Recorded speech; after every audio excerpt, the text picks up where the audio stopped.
bunga di pohon cemara. Assalamualaikum mulanya kata, salam sembah pembuka acara. Assalamualaikum warahmatullahi wabarakatuh. Tak kenal maka tak sayang maka tak cinta. Oleh karena itu, izinkan saya untuk memperkenalkan diri terlebih dahulu.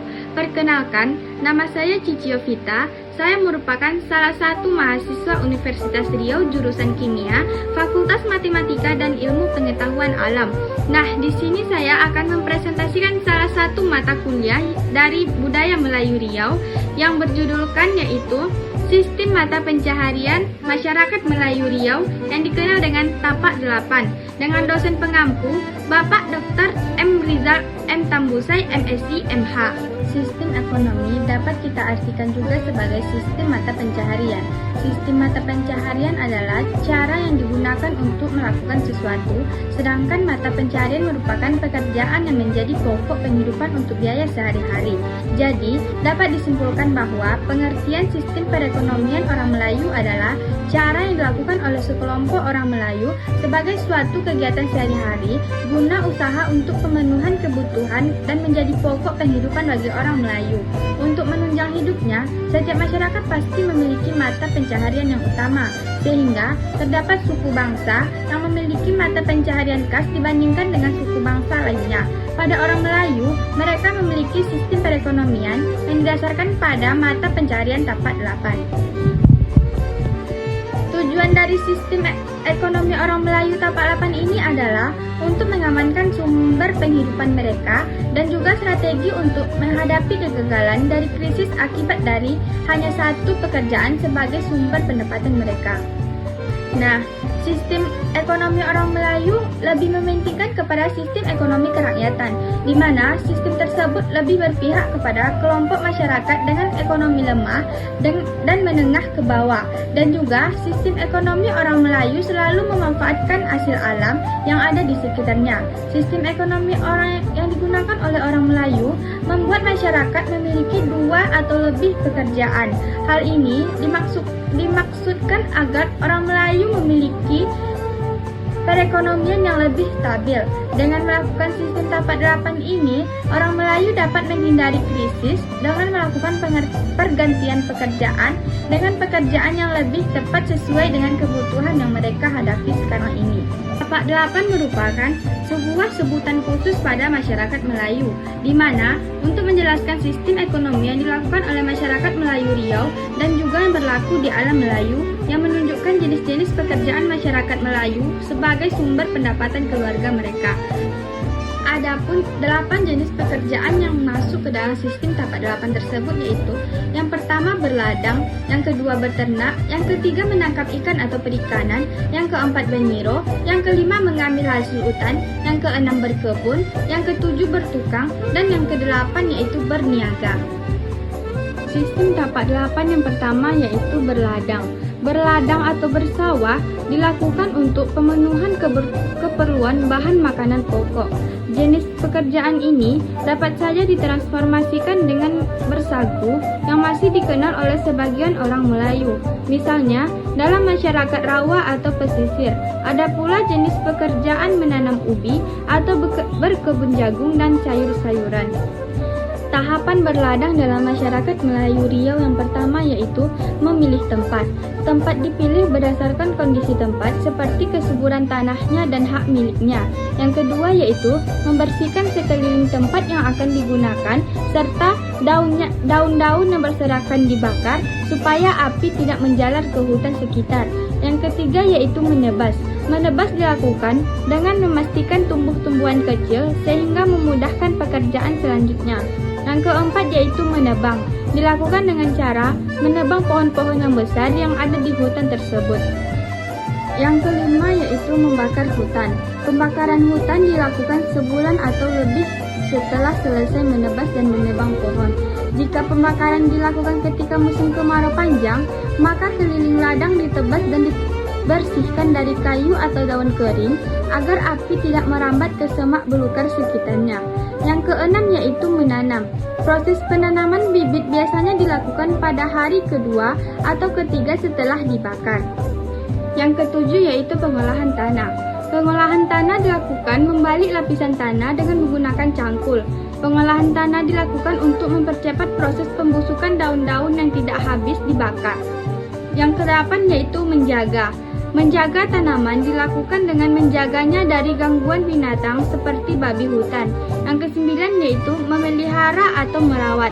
Dilakukan dengan cara membersihkan tanaman-tanaman yang bisa mengganggu pertumbuhan tanaman utama. Tanah yang telah terbuka ditanami selama 1-2 tahun dengan masa panen 1-3 kali panen. Lebih menarik lagi dari sistem tapak lapan ini ialah bagaimana hubungan atau mata rantai antara mata pencarian itu sesamanya. Di antaranya yang paling erat ialah hubungan beternak dengan berladang. Satu di antara padang ternak mencari makan ialah tanah perladangan yang telah selesai dipanen. Di samping padang rumput, di antara kebun getah dan semak belukar lainnya. Sebab itu, perlu ada suatu adat atau aturan yang harus mengatur ternak dan ladang, sehingga kedua sektor mata pencarian itu dapat memberi hasil yang maksimal. Adat di rantau itu telah menetapkan bahwa selama 6 bulan ternak besar atau kambing, sapi, dan kerbau harus diikat atau digembalakan. Kemudian 6 bulan lagi barulah melepas ternak. Jadi 6 bulan mengembalakan yaitu untuk masa orang berladang padi yang perlu dari menanam sampai menuai. Setelah orang menuai, barulah ternak boleh dilepaskan dengan bebas kepada ladang padi yang telah diambil hasilnya. Ternak digembalakan dengan sistem kerja sama pula.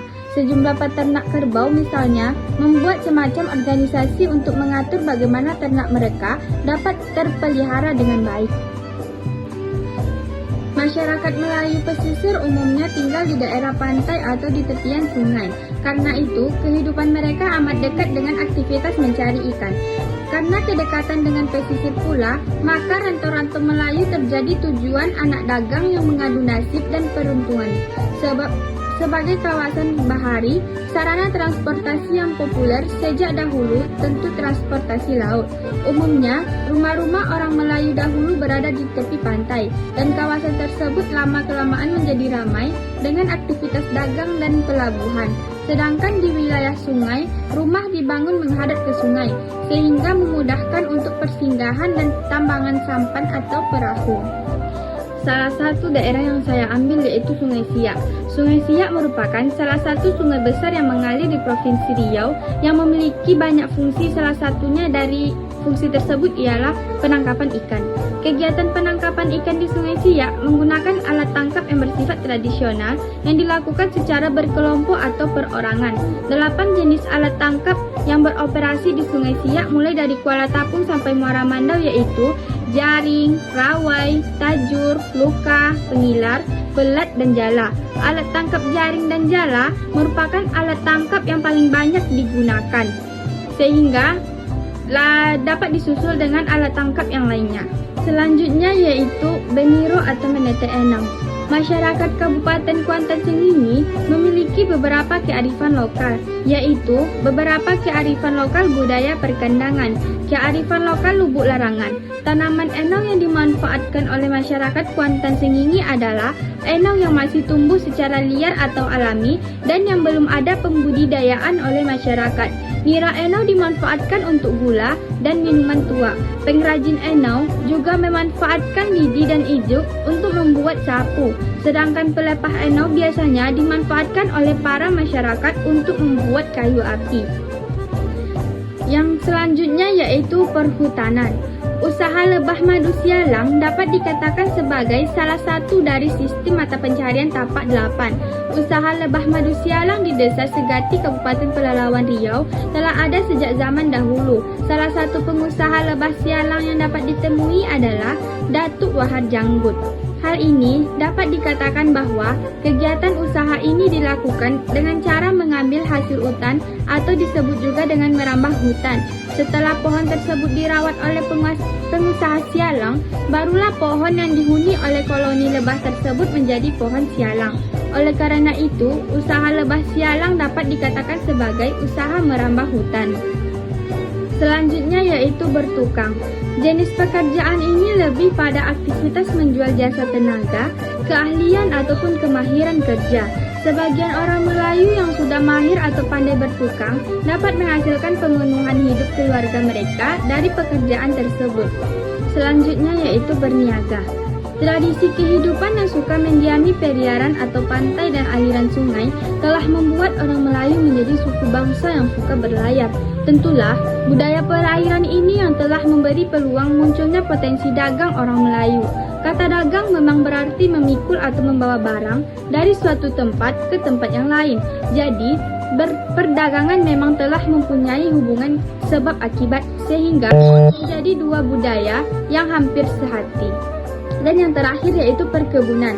Sumber daya alam perkebunan di Riau terdiri dari kelapa sawit, kelapa, serta karet. Selain itu, beberapa hasil perkebunan lainnya adalah kelapa hibrida, kakao, pinang, lada, enau, serta sagu. Pembangunan dan perkembangan komoditas kelapa sawit di daerah Riau semakin dirasakan oleh petani, khususnya di daerah pedesaan Riau. Sehingga, dengan menjalankan sistem tapak 8 tersebut, orang Melayu bisa terhindar dari bangkrut. Sebab, jika salah satu pekerjaan yang mereka lakukan kandas, ia bisa pindah ke pekerjaan lain dalam sistem tapak 8 tersebut. Karena itu, orang Melayu tidak akrab dengan kata rajin atau pandai dalam satu bidang saja, tetapi mengenal kata tangkas, yaitu mahir dalam beberapa pekerjaan. Konsep rajin pada orang Melayu bukanlah fokus pada satu bidang pekerjaan, tetapi selang-seling pekerjaan yang saling menyambung satu dengan yang lainnya dalam sistem tapak 8 tersebut. Misalnya saja, jika hari hujan, mereka tidak bisa menangkap getah, maka orang bisa pergi menjala, mencari petai di rimba atau beniro sesuai dengan kesenangan mereka. Nah, itulah materi sistem tapak 8 yang dapat saya sampaikan.